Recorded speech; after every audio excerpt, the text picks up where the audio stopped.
So, if you were to take a scan of your brain right now and compare it side by side with a newborn baby, you'd probably expect your adult brain to look vastly more complex. I mean, you have decades of life experience, right? Yeah, you definitely assume that.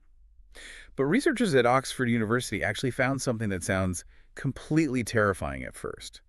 The average adult has about 41% fewer neurons than a newborn baby. You basically have half the brain cells of an infant. Which I know sounds like a massive biological downgrade, but it's actually one of the most incredible feats of evolutionary engineering we have. Wait, how is losing almost half your brain cells a good thing? Well, babies are born with this completely blank canvas, right? Millions of weak, fragile neural connections representing endless possibilities. But as we age, the brain realizes it just can't sustain all those pathways. It takes too much energy. Exactly. So it ruthlessly prunes away unused connections to conserve energy. And what's left behind aren't weak little paths. They're strong, heavily fortified superhighways built specifically for the everyday skills you repeat constantly. Like making coffee or taking a shower. And today, we're going to talk about how you can hijack those exact neural superhighways to do something most people assume requires, superhuman discipline, becoming fluent in a new language. Yeah, which is completely possible once you understand the biology. So welcome to today's deep dive. We've gathered a really fascinating stack of research for you today. We're pulling from behavioral psychology heavyweights like James Clear and BJ Fogg, diving into the neurobiology of circadian rhythms, and looking at the actual daily routines of master polyglots. It's a lot of ground to cover, but it all connects perfectly. Right. And our mission today is to synthesize all of this into a practical, foolproof blueprint for mastering a language, using what behavioral scientists call daily anchors. Because the traditional narrative around language learning is just fundamentally broken. Society treats fluency as like a test of moral character. Oh, totally. Yeah. We picture this highly motivated, iron-willed person hunched over grammar workbooks for 3 hours a day. Exactly. Never missing a beat. And the assumption is that if you aren't wired for that kind of monastic focus, you just aren't a quote-unquote language person. But the moment you look at the actual science of behavior change, that entire iron will narrative totally collapses. Motivation is arguably the absolute worst fuel source you could possibly choose for a long-term goal. Because it's an emotion. And like all emotions, it's inherently unstable. Yeah, it fluctuates based on things entirely outside of your control, like how stressed you are at work, whether you slept poorly, or if you just skipped lunch. Right. You get hangry and suddenly the motivation is gone. I always think relying on motivation to learn a language is like trying to power your house with a solar panel during a week-long thunderstorm. I mean, you might get a flicker of lights on a good day, but mostly you're going to be sitting in the dark. That is a brilliant way to put it. And, willpower is also a finite biological resource. Every decision you make during the day drains the battery. So if you wait until the end of a long, exhausting workday to sit down and study French vocabulary, your brain's protective mechanisms are going to kick in hard. Your brain's primary job is keeping you alive by conserving energy, and learning a new language takes massive cognitive energy. so your exhausted brain actively steers you away from the flashcards. Exactly. It steers you toward the path of least resistance, which usually means sitting on the couch and just watching TV. Which means we need to stop fighting our biology and start utilizing it. And that brings us to the morning. Now, I know the conventional wisdom is that some people are early birds and some are night owls, but chemically speaking, the human body runs on a very specific morning clock. Right, dictated by our circadian rhythm.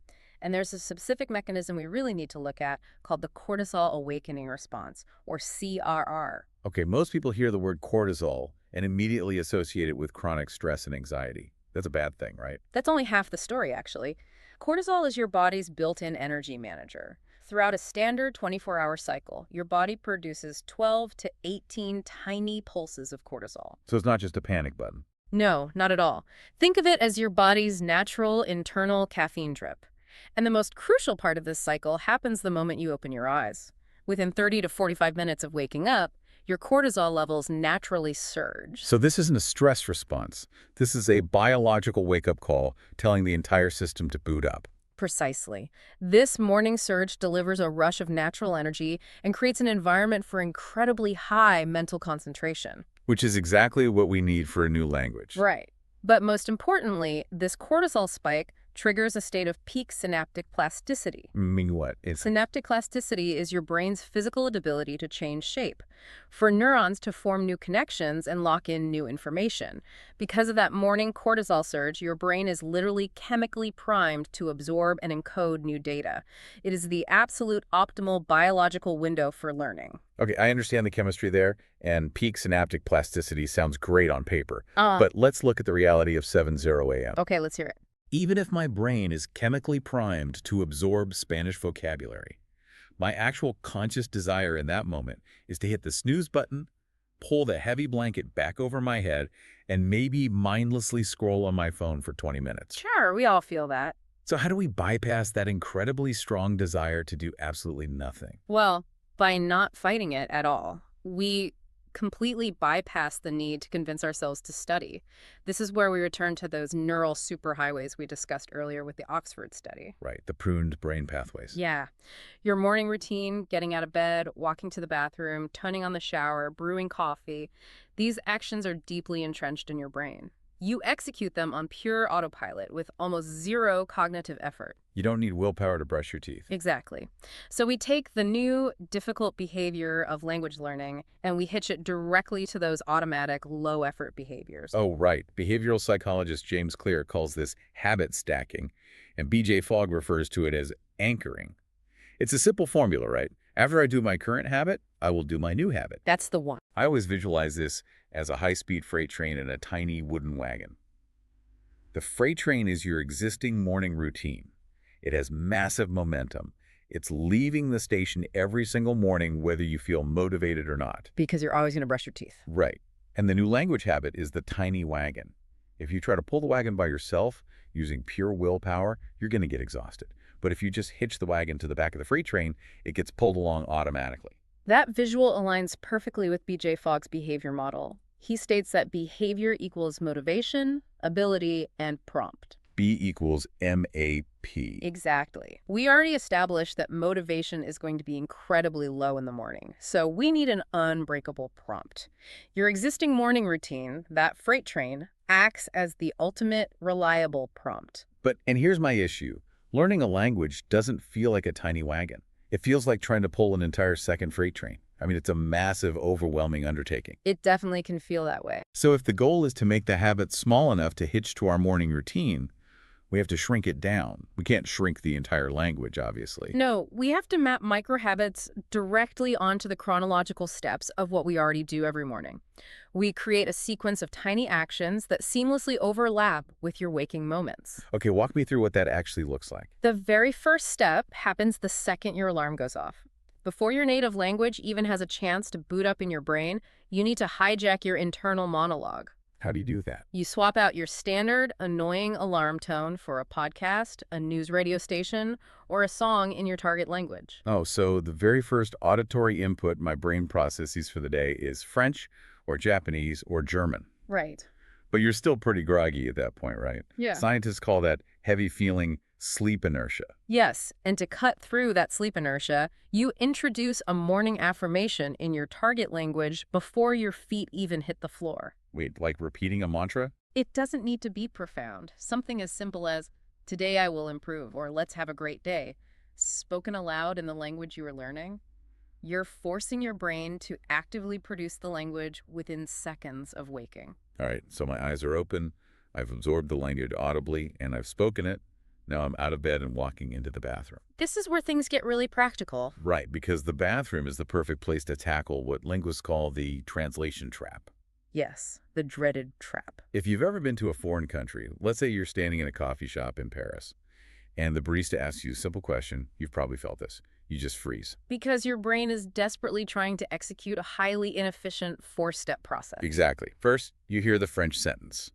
Then you decode it into your native English to understand it. Then you formulate your witty response in English. And finally, you desperately try to translate that English thought back into French before the barista loses patience and walks away. It is a massive cognitive bottleneck, and it's the primary reason speaking a new language feels so incredibly slow and exhausting at first. So how does the bathroom fix this? To break that trap, you have to stop using your native language as a middleman. You need to build direct neural associations between physical objects and the target vocabulary. Oh, I see. So as you're getting ready in the bathroom, you physically point at the objects around you, the Mhm. mirror, the toothbrush, the soap, the towel, and you name them directly in your target language. You're linking the visual of the mirror directly to the Spanish word espejo, completely bypassing the English word mirror. Exactly. And once you have the individual objects down, you upgrade this by narrating your continuous actions. Narrating, like out loud. Yeah, or in your head. As you Yeah. brush your teeth, you say, I am brushing my teeth. As you turn on the faucet, the water is cold. I am washing my face. Wow. You're connecting the physical sensory experience of your daily hygiene routine directly to the foreign vocabulary and grammar structures. You're essentially turning yourself into the narrator of your own daily documentary. I really like how immersive that is, without taking any extra time out of the schedule. It utilizes time you're already spending. Okay, so we've conquered the bathroom, we are thinking in the language, naming what we see, but eventually we have to sit down and actually consume new material. We move into the kitchen. I'm brewing coffee, I'm making breakfast. How do I absorb vocabulary here without, ruining the peace of my morning? This is where we apply the principle of comprehensible input, a concept heavily championed by master polyglot Steve Kaufman. Comprehensible input. What does that mean in practice? The goal during breakfast is to listen to a podcast or an audio lesson, but it must be comprehensible. This means you should understand roughly 70 to 80% of the context. Oh, so not just turning on a random native news station. Right. If you turn on blazing fast native news programming where you only recognize 1 out of every 20 words, your brain will just tune it out as white noise. Makes sense. But if you understand 80%, your brain will naturally and intuitively guess the remaining 20% based on context, which is exactly how children learn their first language. Right. And if you want to be a bit more active rather than just passively listening while eating your eggs, you can use a technique from another hyperglot, Luca Lampariello. Oh, his deconstruction method. Yeah. He uses printed transcripts. You take a short transcript of the audio you're listening to. First, he actually recommends putting the whole text into a translation app. Which gives you the forest, the big picture meaning of what the text is about. Exactly. Then, while you drink your coffee, you use a pen to physically mark up the original language transcript. You analyze the trees. You circle verbs, underline unknown vocabulary. The physical act of holding a pen and marking the paper anchors the information in your memory far better than just staring at a screen. So true. And once breakfast is over, we move to the final morning sequence, the commute. Whether you're driving to work, taking a train, or just walking to the bus stop, this is the environment for a technique called shadowing. Popularized by Alexander Argel. Right. And shadowing is a really fascinating mechanism. This isn't that old high school language lab method where you listen to a phrase, pause the tape, and repeat it back. No, it's way more intense. With shadowing, you listen to native audio through headphones, and you repeat what they are saying out loud simultaneously. You're talking over them like an immediate echo. And Arguez actually insists that you should do this while walking briskly outside. Wait, really? Why brisk walking? It increases the oxygen flow to your brain, which keeps you hyper alert and elevates your cognitive function. But the core mechanism of shadowing is developing physical muscle memory. Because your mouth is basically a physical instrument. Exactly. And it's entirely accustomed to the shapes and rhythms of your native tongue. Shadowing forces your facial muscles, your tongue, and your vocal cords to make entirely new shapes in real time. You're training the prosody, the rhythm, and the exact intonation of the native speaker. I hear you on the muscle memory, and the entire sequence makes logical sense. But let's be brutally honest for a second. Okay, let's hear it. Narrating my shower in German, deconstructing a printed transcript over my coffee, and then briskly pacing down the sidewalk, muttering simultaneously over a podcast. That sounds like a cognitive marathon. It does sound like a lot. If someone actually tries to implement every single piece of this sequence tomorrow morning, they might make it to day 2. By day 3, the novelty is completely dead, their brain is fried, and they're going to quit entirely. How does this system survive the inevitable burnout? Your skepticism is entirely justified here. Attempting to flawlessly execute that entire sequence on day 1 is a guaranteed recipe for failure. So what's the fix? The goal of this blueprint is long-term automaticity, not short-term, grueling intensity, which is why the final and honestly most important element of this architecture is implementing strict behavioral safeguards. Safeguards. Like what? First, you must apply the law of least effort, often called the 5-minute rule. Meaning you make the initial habit so incredibly tiny that you can accomplish it even on your absolute worst, most exhausted days. Exactly, the days where everything goes wrong and you just want to hide under the duvet. So my stated daily goal shouldn't be study advanced grammar for an hour. No. Your goal must be defined simply as press play on the target language podcast. That's it. Just pressing play. Because once you press play, the basic physics of momentum take over. You'll likely end up listening to the entire 10-minute episode because you've already started, but the psychological hurdle of just pressing play is so laughably low that you cannot make a valid excuse to skip it. That makes a lot of sense. And when life inevitably happens, like when you oversleep or the dog gets sick and the morning routine shatters completely, you rely on James Clear's never miss twice rule. Right. A single broken routine doesn't reset your progress to zero. You just make absolutely sure you get back on the wagon the very next day. And to protect against those chaotic mornings, you ensure your new habits are chained to truly unavoidable anchors. Unavoidable being the key word. An unavoidable anchor is something you are forced to do regardless of how badly your schedule has imploded. Like putting on your shoes. Exactly. You might skip making coffee, but you are never going to leave the house without putting on your shoes. You might skip making the bed, but you're always going to turn on the bathroom light. If your language habit is chained directly to the act of tying your shoes, it survives the chaos.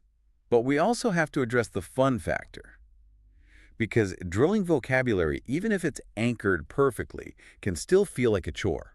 It really can. So there's another rule from Luca Lampariello that addresses this perfectly, the 20% rule. Oh, I love this one. He mandates that at least 20% of your study time must be entirely, unapologetically fun. No flashcards, no grammar drills. You watch a Netflix show in your target language with the subtitles turned off. You read a comic book. You listen to pop music. You have to actively associate the language with pleasure, otherwise your brain will continually classify it as a punishment. Right. And you amplify that pleasure by celebrating your victories immediately. B.J. Fogg's research highlights this beautifully. Yeah, whenever you successfully complete a microhabit, even something as small as just naming the mirror in the bathroom, you must celebrate it right then and there. Like doing a little fifth pump or smiling at yourself or doing a quick happy dance in the kitchen, which, let's be honest, feels ridiculous for an adult to do. It feels totally ridiculous, but chemically, it triggers a sudden dopamine release. Oh, a dopamine hit. Exactly. That dopamine tells your nervous system, wow, that action felt incredibly rewarding. We should absolutely do that again tomorrow. Dopamine physically wires the new habit into your brain's circuitry faster than mere repetition alone. Okay, I understand the dopamine hit. A fist pump works on day 1, maybe day 5. But again, let's look at the reality of human nature. By week 4, my brain doesn't care about the fist pump anymore. It loses its novelty. Right. The internal drive dips, the dopamine fades, and the brain wants to go back to the path of least resistance. When the internal motivation dries up completely, how do we stay accountable? Well, when internal motivation inevitably fades, you must lean on external structure. Behavioral scientists refer to these as commitment devices. Commitment devices. Yeah, you construct an environment where failing to do the habit actually causes more immediate discomfort than simply doing it. Like when people pay for a full year of an expensive gym membership up front. The financial pain of wasting that money overrides the laziness of sitting on the couch. That is one really effective method. You could buy an annual subscription to a language tutoring service to put some financial skin in the game. But an even more effective commitment device is finding what we call a guardian angel. Which sounds lovely, but it's actually an accountability partner with teeth. Very sharp teeth. You make a formal commitment to a friend or colleague that you'll complete your microhabit every single day. If you break the streak, you face 2 immediate negative consequences. Okay, what are they? First, the very real social pain of losing face and admitting failure to someone you respect. Second, you agree upon a severe penalty in advance. So if I miss my morning podcast, I automatically owe that friend $50 or I have to come over and scrub their kitchen floor. Exactly. The immediate tangible pain of paying that penalty far outweighs the temporary comfort of skipping the habit. It creates an artificial survival mechanism. It enforces absolute consistency, during those exact moments when your internal drive dips to zero. Precisely. So if we synthesize all of this for you listening right now, the path to language mastery looks completely different than the traditional narrative. You do not need massive blocks of free time, and you certainly don't need a monastic level of discipline. No, you just need to align your efforts with your biology. You take advantage of that beautiful morning cortisol peak when your brain is practically begging to absorb new information. You utilize the superhighways your brain has already built by anchoring tiny micro-language habits to your existing morning routines. You bypass the exhausting translation trap by narrating your morning hygiene directly in the target language. You feed your brain comprehensible input while eating breakfast. And you physically train your mouth muscles by shadowing native speakers during your commute. And to protect it all, you prioritize consistency over grueling study sessions. You make the habit too small to fail. Right. You mandate that 20% of your input is purely for fun, and you install commitment devices to carry you through the inevitable slumps. If you've struggled to find the time or motivation to learn a language in the past, it isn't a personal failure. It doesn't mean you aren't smart enough. Exactly. It is simply a symptom of poor behavioral architecture. Once you fix the architecture, you're just letting your brain's natural mechanisms do the heavy lifting for you. You put your learning on autopilot. It's all about working smarter, not harder. So we'll leave you with a final thought to mull over today. Think back to that Oxford University study we discussed at the very beginning. Your adult brain is continuously pruning away unused connections and physically changing its shape based on the exact things you do on autopilot every single morning. It's constantly adapting. Right. So if your brain is quite literally reshaping itself every day based on your morning habits, what shape is your brain taking right now? And what language do you want it to be built for tomorrow?